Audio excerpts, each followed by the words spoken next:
Hey guys, welcome back to another video on the Inside Spurs channel. Second of the day. Don't say I don't treat you, as I always say. Interesting one today. Obviously, I spoke in a previous video. If you've not watched it, please go back and watch it. There's a little bit of a lead up into this video. We're talking a little bit about the centre-half position and the fact that I do have some pretty cool updates. We're talking about a certain big name potentially leaving to a club that you didn't really expect me to say, but also his replacement being someone that Spurs were linked to before and definitely has some ability. But we'll come to that in just a short second. Let's start with the centre-back situation. Brief overview. If you like I say, if you've been living under the rock, you've got Mickey van der Ven at Wolfsburg. You've got Edmund Tapsoba at Aston Villa. They're the main two, right? So let's talk a little bit about Tapsoba, because obviously in the last few days, all we've really done is spoken about Mickey van der Ven and saying about how that deal's progressing. Let's talk about a little bit about Edmund Tapsoba. So this came from German publication Bild, and it said that Bayer Leverkusen hoped that Spurs would not make an offer for Edmund Tapsoba. However, Spurs are ready to bid for the player and want to offer 40 million euros. So I don't think we get him 40 million euros when you're looking at, 33, 34 million pounds. I think it'll be about 40 million pounds. Okay, so, but you bid low. You set the valuation high, you work to somewhere in the middle. That's obviously how a business deal works, as we all kind of know. And I don't think it's like a really offensive bid. Not like the Bayern Munich first one, where it's like, you want 100 million for Kane, we'll give you 6 million. It's 40 million, you're nearly halfway off the valuation. It's not even remotely close. At least when you talk about, they want about 45, we'll offer about 35, it'll probably work out to about 40. At least you're in the ballpark. It's not outrageous, Anyway, I think Tapsoba seems to be the consensus number one choice if we were to only get one. But if we think about Mickey van der Ven costing about 30 million, Tapsoba costing about 40, it's about 70 million, right? If you're selling the Celso over 20, you're selling for Winks for 10, you're selling Sanchez for 10, you're selling... I don't know, who else could we sell at a reasonable price? I mean, there was talk about Session being sold this summer, but he's recently had surgery on his hamstring today, so he's not going anywhere.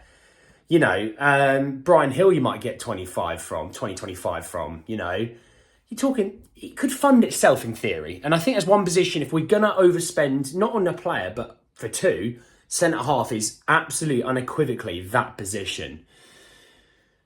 Obviously, I still think we'd get Tapsoba or Van der Ven and Longley. But that really worries me a little bit. But on the Tapsoba front, if it is the guy that we want, does he play left centre-back? Does Romero play left centre-back? Because Tapsoba is a right-sided centre-back. It's always something you have to play a part in. But I do really like Tapsoba. He's got, like Van der Ven, he's got all the physical attributes to play in the Premier League. I just wonder if Spurs kind of go, if we get the cheaper option, he'll still play week in, week out. He's got a bright future ahead of him, Mickey van der Ven. It's definitely not saying that. He's left-sided, so it suits the team a bit better. Yeah, man, fans might love it, and I think the fans would go, great. But we also need Tapsoba, and we also need to clear out a lot of deadwood. Will we get that? I don't know. Speaking of a player leaving, Harry Kane. It could happen. It can happen, I could be 6'4" behind this camera. I'm not, but I could be. You never know. Harry Kane, Bayern Munich. Obviously, we understand that's the situation. Bayern Munich is supposedly preparing a €100 million bid for Harry Kane. So obviously still quite a distance off from what we want. And because Bayern Munich have been going behind Daniel Levy's back, his valuation of what we need to sell for went up even further to probably about 120 million. So now you're about 45 million off, which is ironically just as far as you were when you first started all this nonsense. But it's not Bayern Munich this time. It's actually PSG. So Fabrice Hawkins said that PSG are now doing everything possible to attract Harry Kane to Paris. PSG are able to offer close to 100 million euros for Harry Kane, a sum capable of satisfying Tottenham.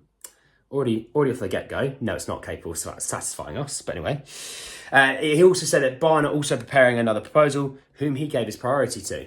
100 million euros won't cut it. 100 million pounds, you're closer. You're a lot closer. You're still far off, but you're closer. And I know Daniel Levy, if he goes, you want to leave? Fine. It's absolutely fine. we get a good offer for you. This is what we want from you. If we can get it, you can go. Yeah, really awkward there. By the way, Bayern Munich aren't anywhere close, but PSG are. So pack your bags, you're off to Paris. And I don't think Harry Kane wants to go to PSG. I can understand Bayern because at least it's a competitive league somewhat. I mean, look at last season, Dortmund, all-time bottle of that league title. But at least the teams underneath Bayern are at least all right. The teams in France really aren't. I mean, I'm pretty sure you watching this, me, the hamster up the road, the dog down the road, the chickens on the farm, the donkeys, and all the other animals you can find, we make up a few of the teams in the French Ligue 1. No offence to them. But if you take offence to that as a League 1 supporter, it means your club's that. The issue is he doesn't want to go there. He's already said over the summer he never wanted to go to PSG. PSG obviously will probably try and sell him on, hey, look, we've got this amazing, amazing plan. You chase Messi out. You're trying to chase Neymar out. Lucas Hernandez, by the way, who is a French player, a French international, they are telling him that they don't want him at the club. These are the fans, by the way. All because his dad, I think, played for Marseille, and he's from Marseille as well. Would you really want to go to a fan base like that who, let's be honest, in a year's time are going to turn on you? At least go to Bayern Munich where the fans might actually like you. Anyway, let's talk more so about his replacement. We've talked a little bit about the past. It could be Mitrovic. We've talked in the past that it could be Osimhen. It's not going to be. I promise you it's not going to be. He's going to cost way... Harry Kane's fee he thinks expensive. Wait to hear what Osimhen says. It's going to be close to what Mbappe costs. We talked about a lot of different players that it could be. This player we've been linked to before, I'm going to say his name and you'll remember him. Dusan Vlahovic.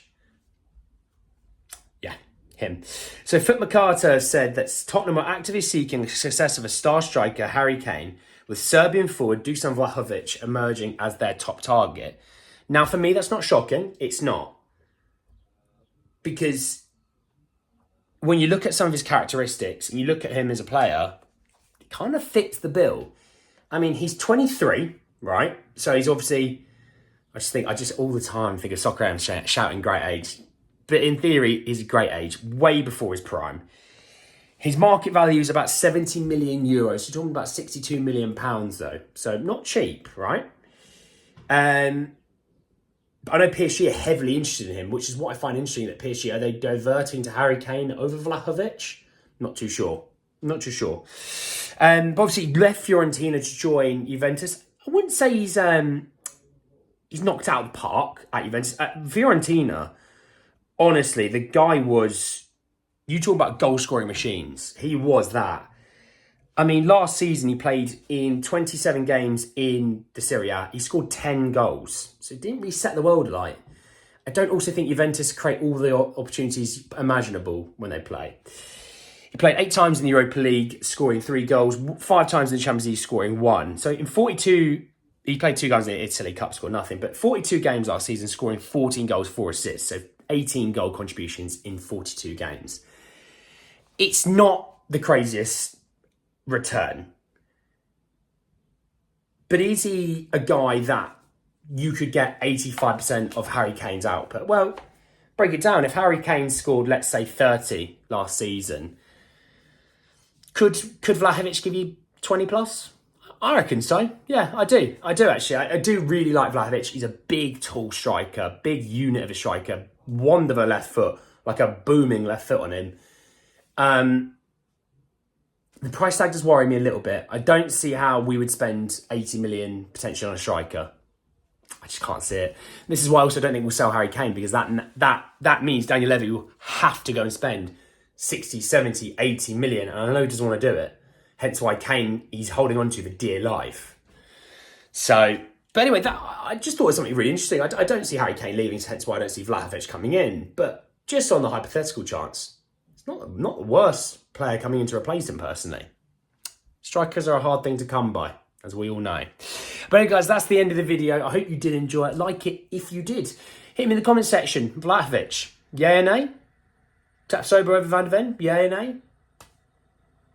Let me know. Subscribe to the channel if you are new and hit the bell notification for more. But anyway, guys, that's the end of the video, and I will see you all very, very soon. Take care, lads.